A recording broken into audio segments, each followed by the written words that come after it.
Assalamualaikum warahmatullahi wabarakatuh.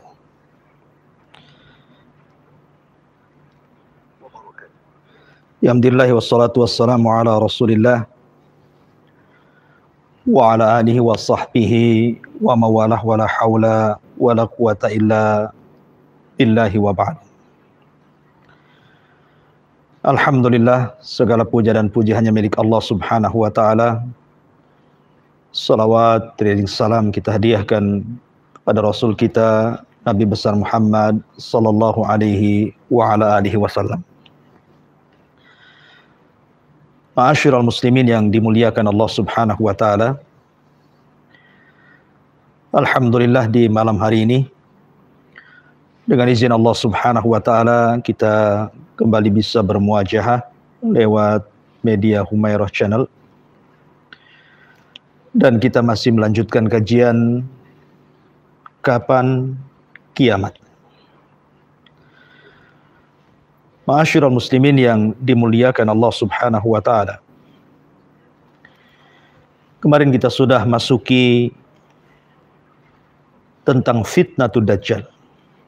Fitnah keluarnya dajjal di akhir zaman. Nabi SAW bersabda, "Yakhrujud dajjal fi khiffati minad din wa idbarin minal ilm." Sesungguhnya dajjal keluar di saat manusia sangat meremehkan agamanya dan lari dari ilmu pengetahuan agama. Saat manusia lemah tentang akidah, saat manusia lemah tentang ibadah, kerusakan di dalam akhlak tersebar, kerusakan di dalam muamalah tersebar, kerusakan di dalam ibadah dan akidah tersebar. Orang mulai bermuamalah dengan muamalah riba, berdusta, melakukan kezaliman, melakukan penyimpangan dalam ibadah, jauh daripada sunnah Nabi SAW dan menyimpang dari akidah. Tersebarnya kesyirikan, tersebarnya maksiat. Kemudian orang lari dari talabul ilmi, mempelajari ilmu agama, sehingga tidak punya pengetahuan tentang akidah, tentang hukum-hukum ibadah, bahkan tidak punya pengetahuan sampai kepada masalah keluarnya dajjal. Siapa dajjal? Bagaimana sifat-sifatnya? Kapan keluarnya? Manusia sudah tidak tahu. Dan para duat sudah mulai meninggalkan memperingatkan manusia tentang dajjal di mimbar-mimbar mereka, di majlis-majlis mereka. Maka saat itulah kata Nabi SAW, yakhrujud dajjal fi khiffatin minad dini wa idbarin minal ilmi. Dajjal akan keluar di saat lemahnya manusia tentang agamanya dan larinya manusia untuk mempelajari agamanya. Ma'asyiral muslimin yang dimuliakan Allah Subhanahu wa taala. Nabi SAW bersabda, "Umranu Baitil Maqdis kharabu Yathrib.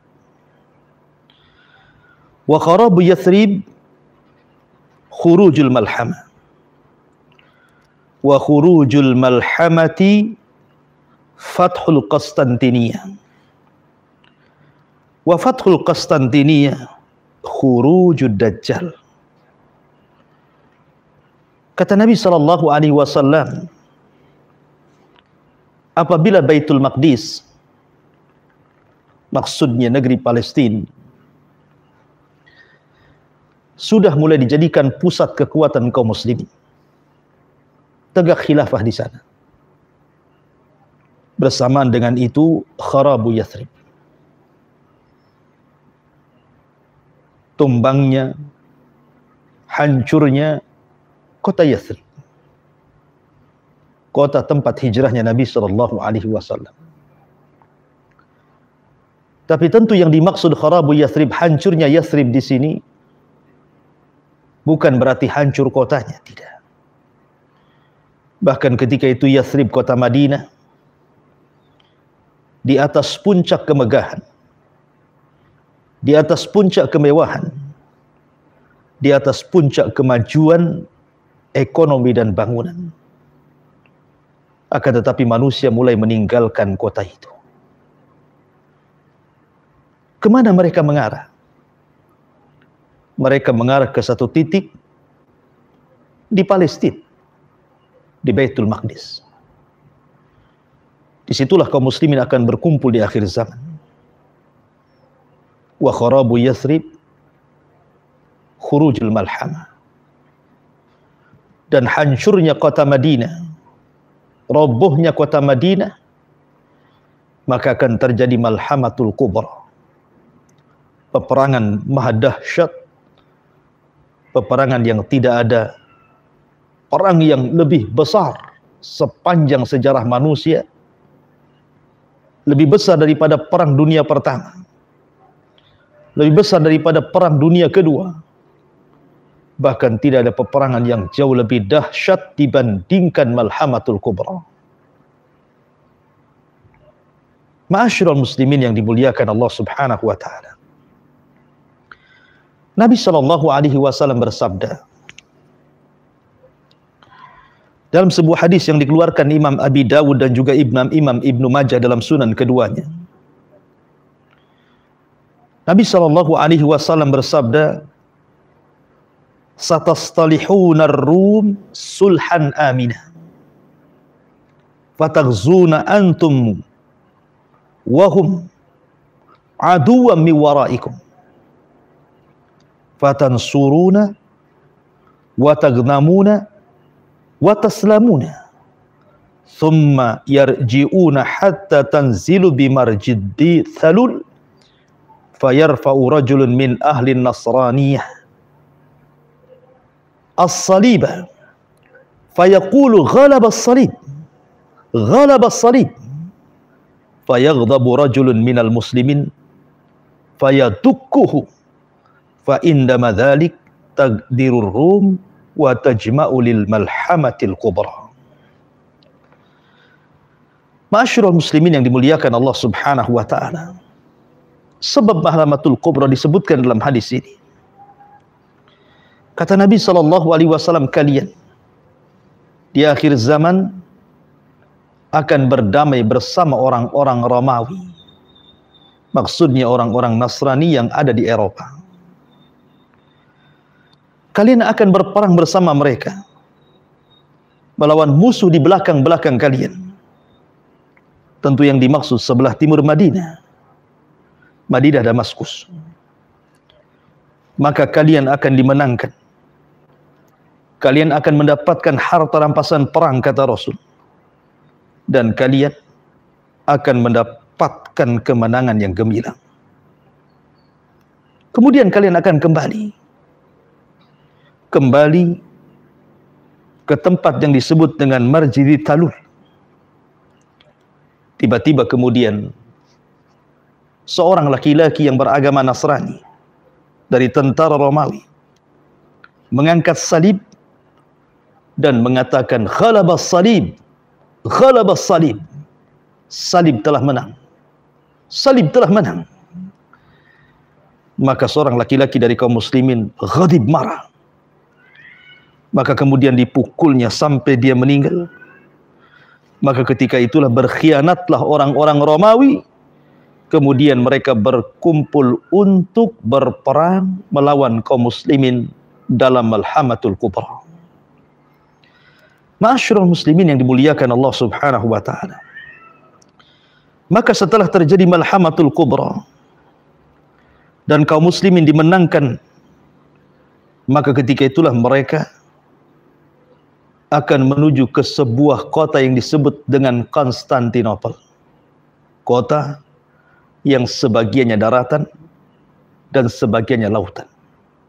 Dan dimenangkan hanya dengan takbir Allahu Akbar. Maka ketika kemudian mereka sedang meletakkan suyufuhum, pedang-pedang mereka, ala syajarati zaitun, di atas pohon-pohon zaitun. Tiba-tiba kemudian ada isu Dajjal telah keluar dan menuju rumah-rumah mereka di Syam. Maka kemudian pasukan kaum muslimin memerintahkan 10 penunggang berkuda. Kata Nabi SAW, aku tahu sifat-sifat mereka. Aku tahu sifat-sifat kuda mereka. Dan mereka sebaik-baik penunggang kuda pada hari itu, kata Nabi SAW. Ma'asyiral muslimin yang dimuliakan Allah Subhanahu wa taala. Waktu Malhamatul Kubra dan juga keluarnya Dajjal itu tidak lama. Karena sebagian para ulama berdasarkan hadis Mu'adz bin Jabal radhiyallahu an dari Malhamatil Kubra, pembebasan Konstantinopel, kemudian keluarnya Dajjal fi sab'ati ashhur, itu hanya ada pada 7 bulan. 7 bulan ini terjadi 3 peristiwa besar. Perang maha dahsyat, kemudian pembebasan Konstantinopel, kemudian keluarnya Dajjal. Ma'asyiral muslimin yang dimuliakan Allah Subhanahu wa taala.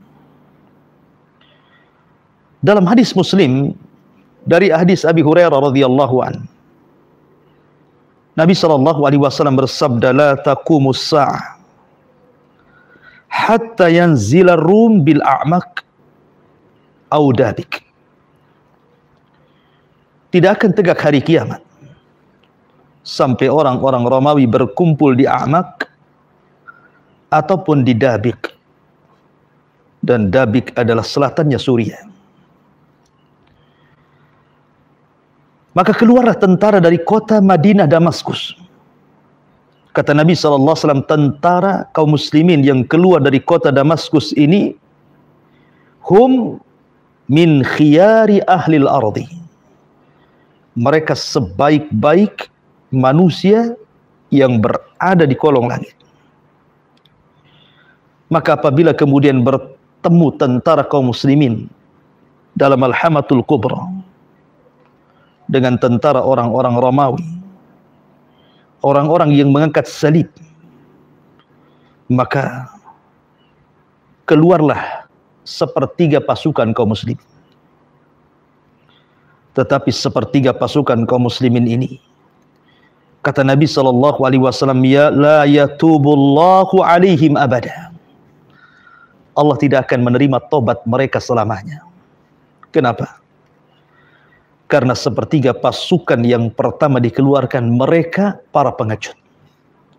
Sebagian mereka tunggang langgang dan sebagian mereka bergabung dengan tentara Nasrani. Makanya kata Rasul, la yatubullahi alaihim abada. Allah tidak menerima tobat mereka selamanya.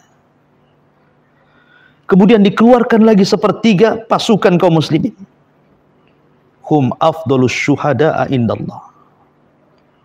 Maka sepertiga pasukan berikutnya mereka gugur ketika melawan tentara salib di Malhamatil Kubra. Tapi Rasul mengatakan mereka seafdol-afdolnya orang yang mati syahid yang ada di kolong langit di hadapan Allah Subhanahu wa taala. Kemudian dikeluarkan sisanya sepertiganya. La yaftanuna abada. Mereka tidak terfitnah sedikit pun. Dan kemenangan berada di tangan mereka. Salib kalah dengan sepertiga pasukan yang betul-betul berani lillahi ta'ala, dipimpin oleh Al-Mahdil Muntadhar. Mereka bisa mengalahkan tentara orang-orang Nasrani. Kata Nabi SAW, ketika terjadi malhamatul kubra, kemudian bergerak kaum muslimin membebaskan Konstantinopel hanya dengan ucapan takbir, tiba-tiba Dajjal keluar. Ma'asyiral muslimin yang dimuliakan Allah Subhanahu wa taala. Lalu seberapa besar tentara musuh kala itu? Dalam hadis Bukhari, tentara Rum atau disebut dengan Bani Asfar, lahu thamanina alamun waraya. Mereka gabungan dari 80 negara. Tahta kulli rayatin 12 alfa muqatil. Dan setiap satu negara membawa 12.000 pasukan. Kaum muslimin melawan 80 negara. Dan satu negara akan mengirim 12.000 pasukan tempurnya. Ma'asyiral muslimin yang dimuliakan Allah Subhanahu wa taala. Akan tetapi, sekalipun jumlah musuh kala itu lebih banyak dibandingkan musuh kaum muslimin, Allah Subhanahu wa taala berfirman, "Kam min fi'atin qalilatin ghalabat fi'atan katsiratan biidznillah." Berapa banyak pasukan yang sedikit mampu mengalahkan pasukan yang besar, tidak lain karena izin dari Allah Subhanahu wa taala. Ma'asyiral muslimin yang dimuliakan Allah Subhanahu wa taala. Nabi sallallahu alaihi wasallam bersabda, "Falahu arba'una lailatan yasihuna fil ardi al-yawmu minha kas-sana wal yawmu minha kasyahri wal yawmu minha kal jum'ati thumma sa'iru ayyamihi ka ayyamikum hadhi."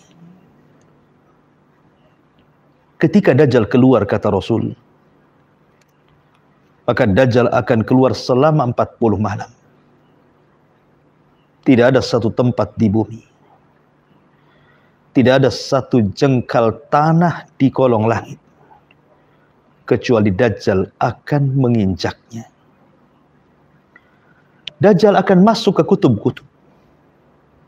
Dajjal akan masuk ke daerah-daerah normal, ke gunung-gunung, ke lereng-lereng, ke bukit-bukit, ke lembah-lembah, ke perkotaan, ke perdesaan, ke semua tempat. Tidak ada satupun tanah di bumi kecuali diinjak Dajjal.